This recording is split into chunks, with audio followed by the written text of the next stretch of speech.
Hi guys, welcome to this tutorial on section B of English Language paper 2 exam, and this is the writing a point of view task. Now, the first things I want to talk about is the order in which you do the questions on paper 2. So paper 2 is much more tricky really than paper 1, and what I would really advise most students to do is to do this question first. The reason why is that it has no real connection to the non-fiction text that you're going to get in section A. There isn't anything useful that you can glean from it. In paper 1, there might be some imagery or interesting ideas that sort of inspire you for your own section B, creative writing, but in this, the link is a lot less explicit. Added to that is the idea that the paper is harder, and question 4 on the exam paper is probably the hardest question that you've got, the comparing perspectives. And I think there's something really demoralising about having tackled that question, maybe feeling a bit rubbish and thinking, oh well, nice one, that's, that's me coming and doing resits next year, and then trying to pick yourself up to do this response. Remember, this is 40 marks, and you could do a really, really good question 5 and sort of then approach the section A feeling positive and also having banked some good marks without leaving yourself short of time and risking running out on those. So my suggested format would be always question 5, question 1, question 3, and then leaving the 2 that involve looking at the 2 texts. So then you do your language question, summary, and then comparison. And so that's what I would really, really encourage you to do. Why not just try while you're practicing, your exam and revising for exams, doing it in this order and seeing if it helps. So you're always going to get this statement that really creates an opportunity for you to have a point of view. Now, it may say point of view in the question, it may say your attitudes, beliefs, perspectives, but ultimately it's always going to be requiring you to do the same thing, which is to explain or to inform people about what your attitude is in terms of something quite topical. The exam board say that they will do the usual suspects of, health, environment, the world around us, what it means to be a teenager, all the kinds of usual topics that they've always used in the past. And what they talk about is the idea of having global issues on a more local scale. So they're getting you to think about sometimes, and I'm not sure this is the best example really, but the idea of something that's bigger but then will sort of more localise the idea to this country or to your community. So this is an odd one from the trial exam because it felt kind of trivial, but who knows what we're going to end up with. We've got to be prepared for anything. So you get this this sort of statement. Now, some of my students got all in a kerfuffle because there was words that they didn't recognise. Some of them didn't know what picturesque one, and inconvenience, economic disruption. I think the key thing is, look for what you understand. Snow seems like it's, right, we don't know what that is, exciting and fun, but in reality it caused accidents. And there's a hierarchy here, accidents, inconvenience and economic disruption. Remember that all students, regardless of whether they're a level 1 or a level 9, they're all doing this same question. So the question has to be broad enough to enable those of you who struggle to access the question, but also to provide challenge for those of you who are aiming to get those very top grades. And if you are a student with a target looking for a 7, 8, 9, you're going to have to be thinking about some of the more complex ideas and notions within the quote. The thing to bear in mind is that you will always be asked to be doing a formal response. So it is highly unlikely that you will be asked to do something like a blog, as you would have been in the old exam. So I would be anticipating that 9 times out of 10, the task you might get asked to do will be an article or a letter, although you could be asked to do a range of other tasks as well, but they seem to be the kind of likely things that you will be doing.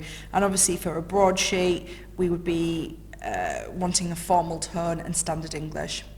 Now, if it's a newspaper, it may be appropriate to put a headline in, but certainly don't spend a lot of time in the formatting of it, you know, picture boxes, columns. A simple headline would be enough to show that you acknowledge the form. And again, with a letter, if you've got time to quickly do an address at the top, and obviously the conventions of Dear Sir, Madam, or Dear Editor would also be appropriate. The thing that I find loads of my students do, and I bet some of you do as well, is that they start off with their first sentence of, in some ways I agree with the statement or the quote. I mean, and that's just an absolute no-no, because an article or a letter, you would never have an article saying, in some ways I agree with the quote above. What quote above? For the purpose of this exam, I would advise that you view this as no one else in the world has seen this quote, just you, and no one else will ever have access to it. So you've got to show the examiner you understand what this point of view is and the sort of principles of it, without just repeating the statement or saying, I agree with that quote. Better ways to start off are with some kind of an impact sentence, you know, 1 or 2 words that really sort of sum up a point of view. So it could be something like, you know, snow is deadly. That immediately encapsulates what the topic is going to be. So in effect, making sure that impact sentence is also a topic sentence. It conveys the tone and the ideas of the rest of the article. You could obviously also start with a rhetorical question. You know, it could be, don't we all love... frolicking makes me think of dogs, but I've gone with it, and I like dogs anyway. So, don't we all love frolicking in the snow? Okay, so most people are likely to say yes. So again, I'm setting a particular tone or mood with that rhetorical question. It could be that you use more of a declarative, slightly longer sentence that, again, is really a topic sentence and summarises what you're going to say. So it could be broadening on from this. Snow is both deadly and disastrous for the economy, just for example. So it could be a bit longer. So these are the ways in which I would start off my article. Never, ever, ever saying I agree with the quote above. Because if you just think about it, you know, a letter, if you were writing a letter, I agree with the quote above. What quote? We've got to imagine that this is a real response that you're writing and that you don't have the advantage of the person seeing this quote from your exam. So that's just a bit of I've gone off on a little bit of a tangent there, apologies, but I just think it's really important to set yourself the right tone. And I think these are the 3 best ways to start off this kind of question. Now, I'm going to show you a bit of a framework I show my class. Now, I can't say that this is mine, and unfortunately I can't remember who I pinched this off on the internet, but I think it's a really useful way to develop a balanced piece of opinion writing. Sometimes when people say, you know, your point of view, some people go for this idea of a rant. You know, this is not a point. Expressing your point of view in a mature way is not about getting rage-filled and aggressive and, you know, anyone who likes the snow needs to be decapitated. It's not a rant. It should be much more mature and sophisticated than that. So boxing to argue is a great structure that you can use, and really it takes you through almost a 7-paragraph structure. So taking this concept of a boxing match, the idea of, you know, touching gloves, showing respect to start with, you know, this is quite nice using this sort of inclusive language early on. We all want so-and-so, so-and-so, don't we? You know, we all want to enjoy the weather. We all want to have fun in the snow, don't we? Something like that sort of forms a relationship with someone who has a different opinion than you is a really effective way to begin things. So we show respect, touch gloves. Then, however, because it is about your point of view, so you can't just be, one side, you know, backing and forthing. You are there to promote your point of view. So your first point should be a strong one, and it should be planned for. And using, you know, discourse markers and connectives is very important in this paper. You need to show that you can structure a logical argument, that you're not just kind of floating from one point to the next. Oh, I've remembered this, blah, blah, blah. So a strong point to start with, you know, and I would go with, you know, your best point probably to begin with. And then you want to be focusing on a number of what they call rumble paragraphs. So this is the idea, you know, in a boxing match, you take the punches, you block them, you come back with your own. So in a sense, you're backing and forthing a little bit in this middle section. So on the one hand, I understand that people may find snow disruptive and dangerous. However, have they considered that, you know, it's magical and beautiful, and sometimes we should appreciate the joy in the world. So you actually show here in this rumble section where you take the punches, you block them, and then you come back in with your own. You're showing that you can be a balanced and reasonable person, and that you can take on board other points of view. However, you are squashing them politely. Then we would move on to another jab, strengthen that argument towards the end. So we're not considering others' points of view. We've done that in our midsection, and, you know, add something to your argument furthermore before you kind of knock them out at the end. No, metaphorically, of course. So summing up your thoughts.